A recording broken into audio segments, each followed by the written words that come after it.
All right, thank you, ladies and gentlemen. We are back once again. I am the Philly Special, Apollo the G, here on the No Apologies Network with the Daily Cope. First, let me say good morning, everybody. Hope your day's going well. We're going to start out a little nice and easy today. Um, I, I say that, and I have at least like 4 or 5 topics, but I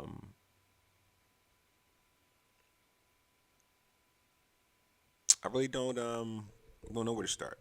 Well, let's start at the I guess what one of the most important things, one of the things I have to talk about a lot, when I have to have conversations with people about anything, really, it comes back to this. They always assume that I am a liberal.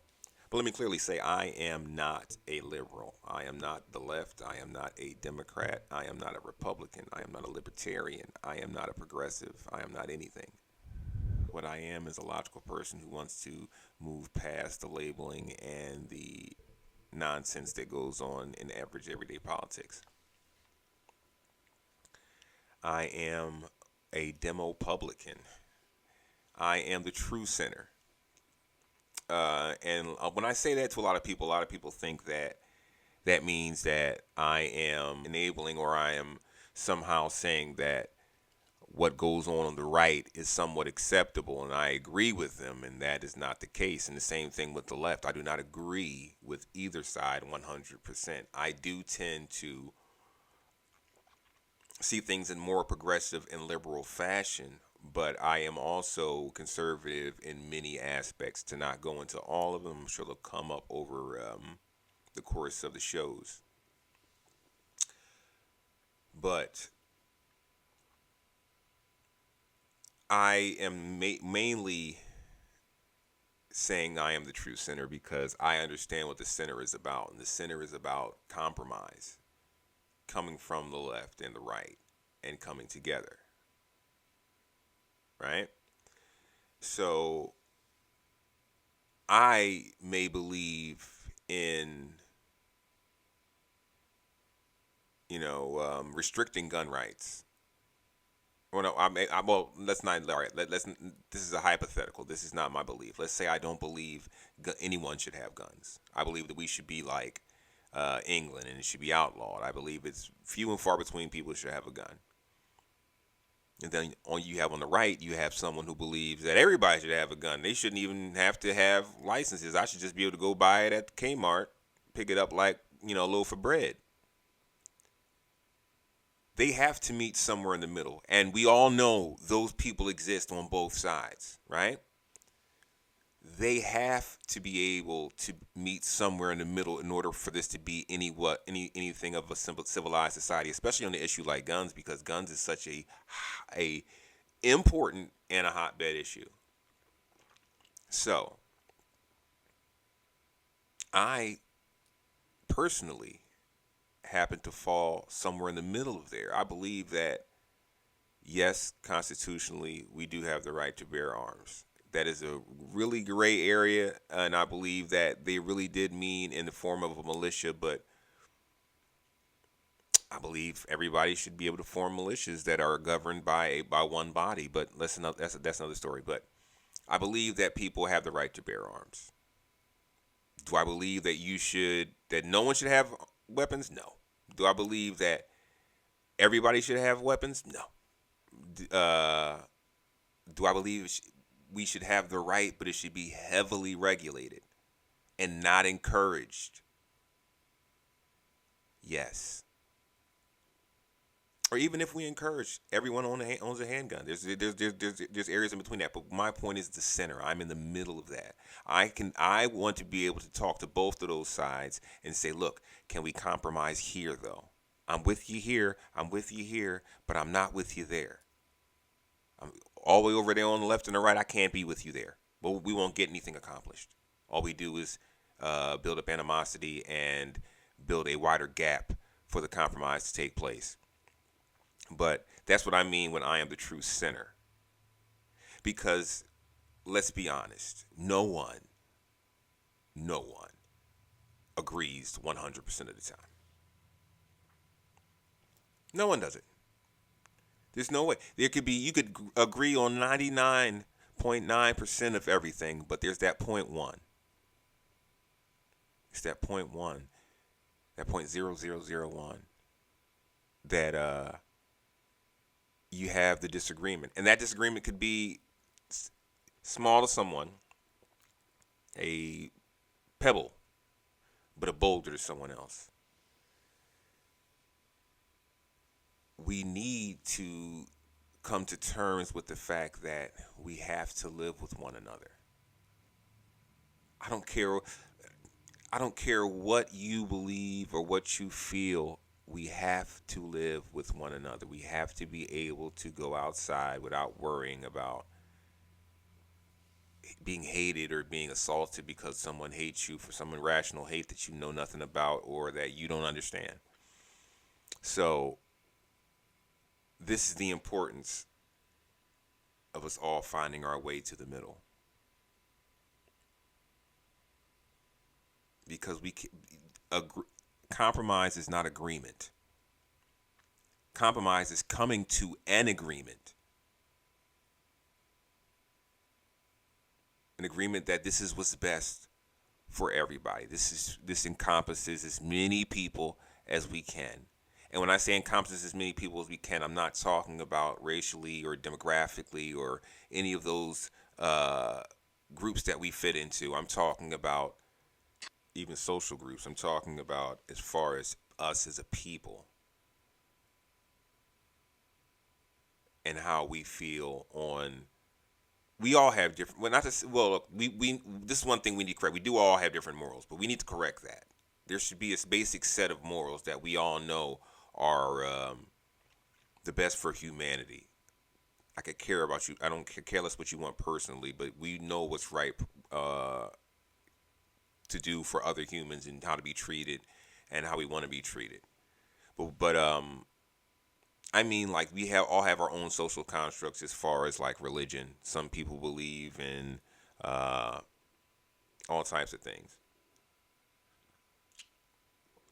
and disbelieve in others. So um, we have to move on past that, I believe. But and before we can do that, we need to either at least understand that we're all humans and we all deserve the same um, recognition and treatment. But we also have to understand what government is about. And that's what I'm about. I'm about trying to show people that this is what it's created to do, and this is what it has done. This is what it has the potential of doing. If we do this, we can get this. If we do this, we can get this. I want to show people that though the faith in politics right now these days is low, and our biggest problem in this country, believe me, as far as politics goes, is lack of involvement, engagement. People don't want to talk about it, and I think it's I can't remember what the number is. We'll look it up, and I'll throw it up, probably up there now. But I don't even know what that number is, and it's ridiculous of what we get to vote. We have bigger turnouts in Samoa and Puerto Rico for their mock votes for president than our real votes. And I think it's disrespectful to them, because they are citizens and what we do does affect them. Who we vote for does affect them. Um, and yeah,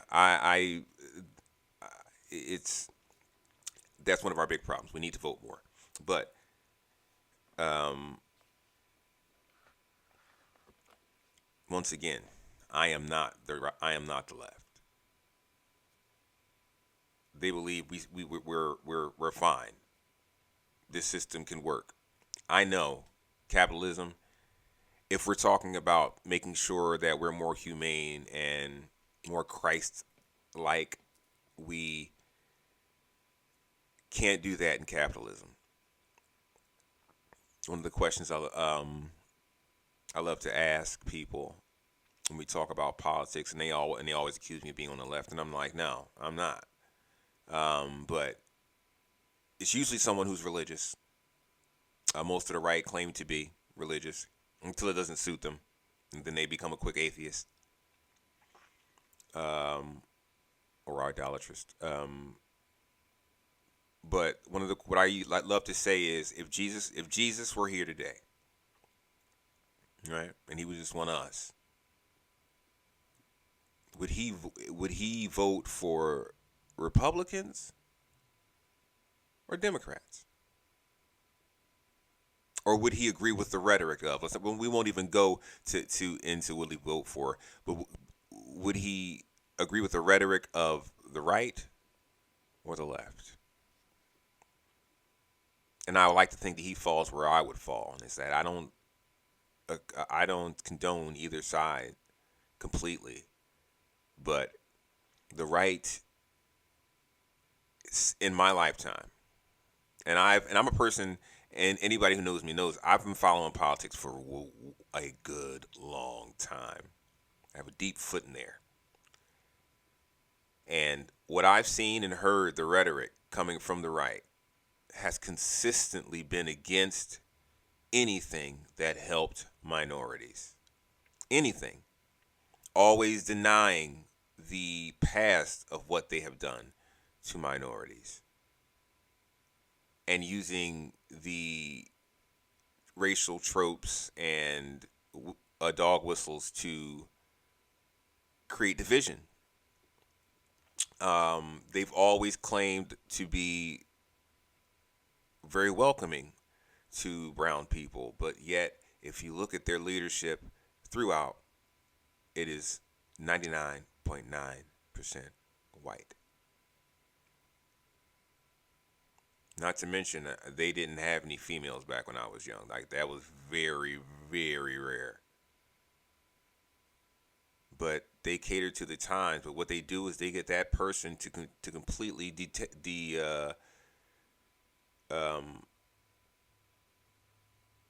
program themselves to be a caricature of what the right says they're supposed to be, whether it be a woman or a minority woman.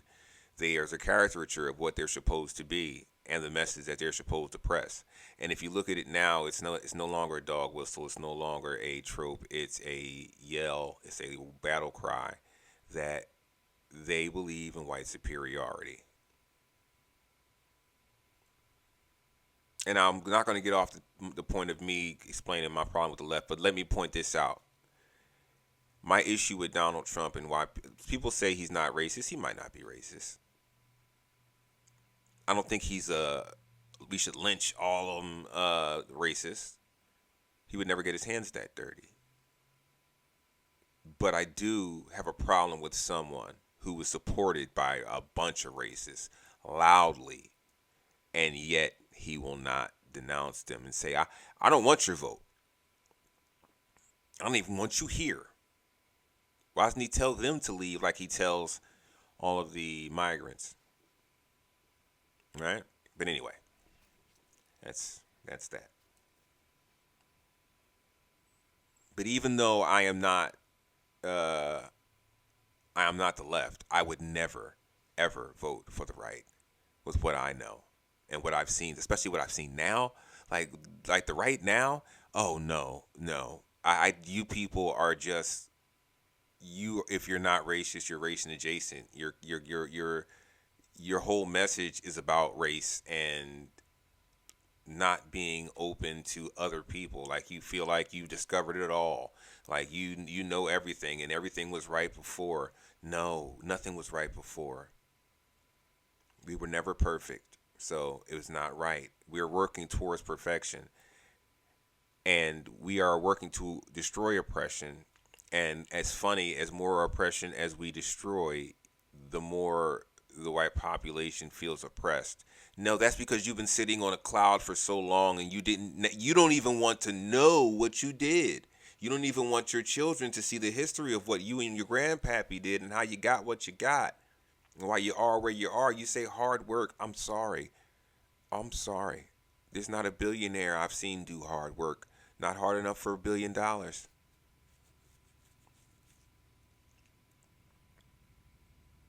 It's crazy. You need to look at what these people are saying and what they're doing. You want to see how crooked these people are?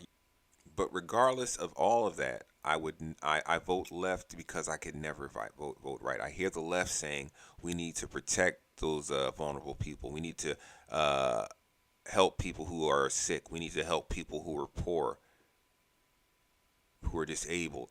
They're doing that, and I see the right fighting against that. And anybody who can jive that with me of how I could put humanity aside for people who keep promise promising me lower taxes and raising the national debt.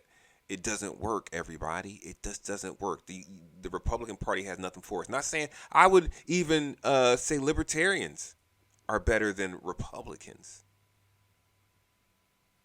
right? And my only issue with libertarians is that they have nothing figured out. Their idea is do nothing. We'll do something, but we need to stop doing so much. Let's do nothing right now. I think that's kind of crazy, and I don't think they're really thinking that through. I think personally they are, but not for the betterment of everybody, and that's what I'm worried about.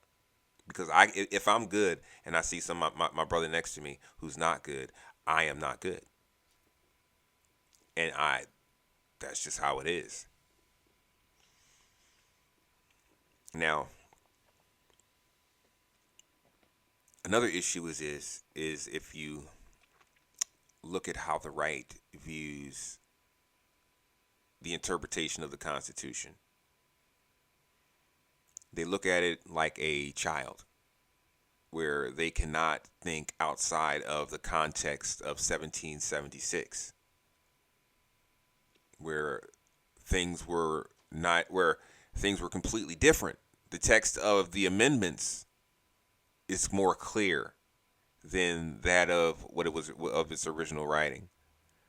And they constantly try to refer back to that in order to use it to get rid of just anti-discrimination legislation and using the justice system to be unjust. So it's really puzzling how someone can say they're Republican and listen to the interpretations of the Supreme Court justices on the right side of the bench and say that it's not ludicrous. No one is that dumb. And the words literal of men who had a at best fifth grade education and equivalent to this to today is crazy. I mean, really think about it. George Washington, James Madison, Thomas Jefferson, they were geniuses for their time. They probably were the smartest men of the age. But you really think that they knew the world was as big and vast as it is? Do you think they knew that about the depths of the ocean, about the ozone layer, about solar energy, like the things that a tablet, the things a child knows today, is far superior to that of the forefathers, and yet we want to follow them into damnation. Don't get me wrong, it is a good outline, but we need to rewrite that Constitution in today's terminology. If we have an issue trying to figure out who's free or not, let's rewrite it and make it clear. All human beings. Who has rights? All human beings. Who has a right to marry? All human beings of age. Because there's also a lot, like, because they're going to, and I promise you, in the future, and matter of fact, it's happening right now. Look in Arkansas and Oklahoma. They are making it very gray about the age uh, qualifications for all types of things that are questionable. that make you wonder, why would you ever even cause that, pull that into question? And if you had a question about it, you should have proposed to rewrite it the right way. But no, they're trying to take advantage. I'm telling you. Now I'm talking about marriage and working and even education wise. Pay attention to what they're doing. The right wing is off the rocker. They're off their rockers. But I'm not the left, because I believe also the far left is off their rockers. A useful idiot named Cenk Uygur said, talked about what he likes to call blue MAGA, which is funny because that's what I always referred to TYT as. As soon as MAGA was created on the right, I knew what TYT was. They are blue MAGA, and those kind of progressives, they're no good, because they're not about actual progress. They're about the fight and the struggle. But what's the fight and the struggle for if you're not trying to fix it? If you're just trying to make everybody aware of it, it seems like you're trying to get the fame for yourself and make a name for yourself on someone else's struggle instead of fixing it. Cenk Uygur has been involved in politics too long to not have any kind of legitimate plan that he could just give to people every week, and so that he could be the get praised like he wants and tell everybody, this is what I would do right here, line for line. This is what I would do to fix it if you elected me in any position. But no one wants him because he doesn't have that. He still doesn't have that. He is a saboteur. And there's a lot of far left saboteurs who don't want to compromise with the right. They want to tell the right what to do, just like those far MAGAs want to tell the left what to do. That's not productive. And if you really want to be serious, I'm at the point now that if you want to deport people, it's anyone who does not want to compromise. That's a simple question. If you don't want to compromise, what are you here for? I love when racist white people say, "Oh, if you don't like it, you can leave." Yeah, so can you, motherfucker. You can be gone. It's a two-way street. You have some nation that you can have origin at. I don't have that. I'm from here. I'm from here. There's no one else like this one anywhere else. I'm a Philly special.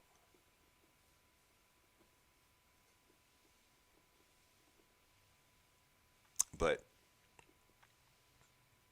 I am not either left or right for a simple fact that I don't believe in capitalism. And I know people are going to jump up and say the S word. Ooh, no, I'm not a socialist. Do I believe that socialism is better than capitalism? Yes. But I'm not a socialist. I believe we haven't found the right way to do it yet. I believe that a monetary system is necessary. Some people need a goal to work for, but it shouldn't be imposed on me because of your work ethic, and that means that the more money you get, they keep raising the prices when I don't want to do that. I don't want to break my back. That's not my level of happiness. And I think America has people, specifically the rich Americans, have people so stupefied into believing that your life is about working hard for them to live a great life.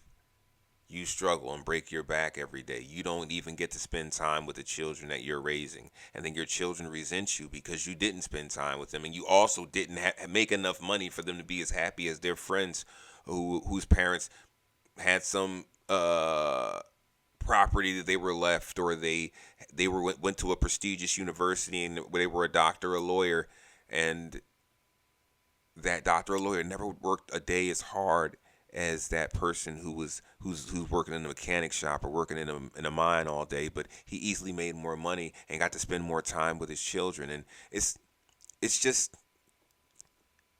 really sick, this system we have of what they call a meritocracy. But you think Donald Trump, anybody, I don't care what you do out there, do you think Donald Trump could do your job 40 hours a week, double shifts? At any time in his life, not just now, at any time in his life. And see, a lot of people don't realize I followed that weirdo his whole life. I'm from the Northeast. Yeah, we know all about that. Tri-State knows all about him and his shenanigans. But anyway, I digress. I just know the right ain't right. If you could vote for that man, then that's just it. That is it. And that's the party. The people, I think there's a good amount of the people who do mean well. But let me say to them right now, if you have racists that talk their racist shit around you and to you and try to pour it in your ear, you yourself may not be racist. I can believe that. Yes, completely. Hey, that person who's talking to you may not even be racist. What you are is you're feeding the fuel for the racist. And you're being accepting, you're aiding and abetting. I believe racism is a crime. A crime against humanity. Because it does nothing. It helps nothing. So as long as you keep letting that person pour that bullshit in your ear, you are a part of the problem. You may not be the racist, but you're the ism.